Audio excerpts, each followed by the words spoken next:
Dave Scott from Hub Media. Today I'm with Jamie from Absolute Home Care. Jamie, what is it you do over there? Absolute Home Care, we have created an exercise therapy program.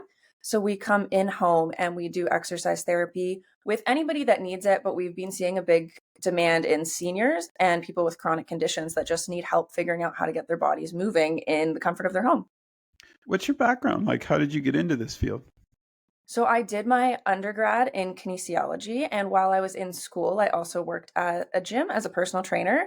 When I finished kin, I wasn't really sure what I wanted to do, so I went into grad school and I did my grad certificate in exercise science for sports and health performance.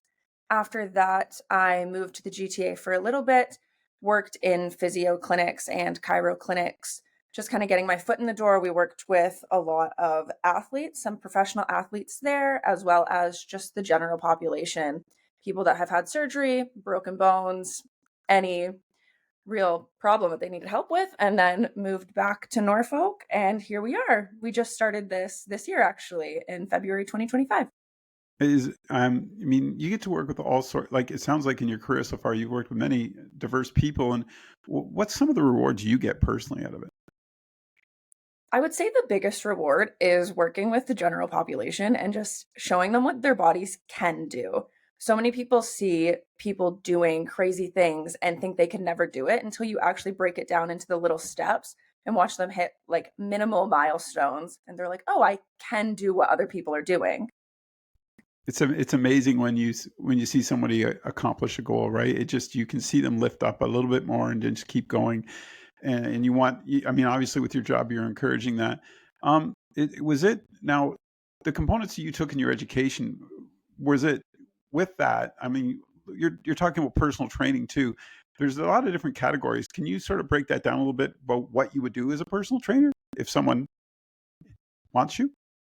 Yeah, so in the exercise therapy department, if you do book with the exercise therapist, or anybody in the department, we're going to come into your house. The first is an assessment. So we are looking at posture to start off, finding out where you have pain, and then we're going to walk you through basic movements to see if there's any muscle groups that are lacking, anything that needs help. But a lot of it is goal oriented too. If a patient wants to be able to, say, walk a kilometer without feeling out of breath or feeling like they need to sit, we're going to work on that. If someone more progressed in their aging wants to just be able to cook a meal by themselves, we're going to work on lower body strengthening to help them stand to be able to do basic everyday activities and keep their independence. One of the things that you and I talked about off air was I like the part that you're, with your background and what your education is, but you're an athlete too. You run and you dance. And talk a little bit about that. Did that have any influence on getting into this field? It definitely did have an influence on it. With running, I used to hate even doing 5 kilometers. It was more my family forced me to do it.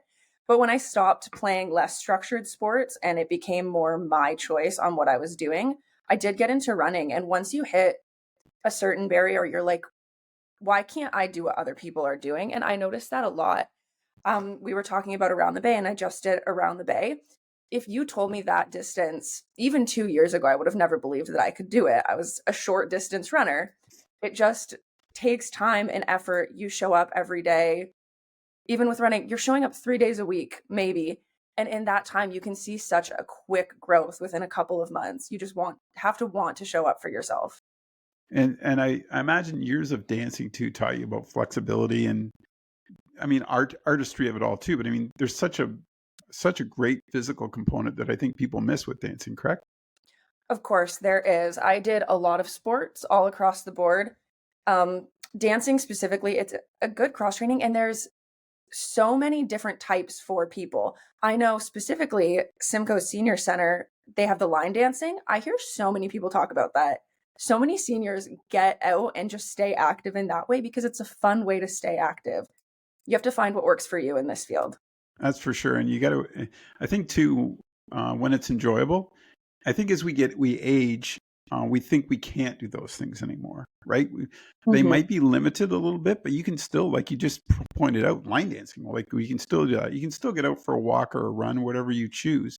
But I think that's an important component that you guys bring to the table at Absolute. You're trying to get folks moving again, aren't you? We are just trying to get people moving in fun ways. I don't do the same thing with any of my patients. I actually have this couple, and one of their big things is balance. So we have a tennis ball, they stand on Oh. one foot and they throw the tennis ball back and forth to each other. I want them to do that as many times a day as they can. And the one day we were doing it, and the wife looked at me and she said, "This is our favorite part of the day." We just laugh. Like, it is the 1 minute every morning and every night that they get to just giggle with each other. Doesn't matter how good their day's been going, how bad it is, they look forward to that. And I think that's really important. Just find something that you enjoy doing and that makes you laugh. I got to ask, how do people get a hold of you at Absolute? So you can call the company number. I also have my email is jamie@absolute-homecare.com if you want to speak to me directly, but call the number, it'll get rerouted I'll to put what. the number up. And that the other part is it doesn't cost anything to give it a call, right? To talk to you. It does not. No, send me an email. I can give you more information if you're looking for it or talk to you on the phone. It is totally free. I will let you know anything you need to know about what we do. I want to do a part two with you and then sort of talk about on our next podcast about how sort of the intake of it all. Okay. Sounds good. All right. Thanks for doing this today. I really appreciate it. No problem. Thanks for having me.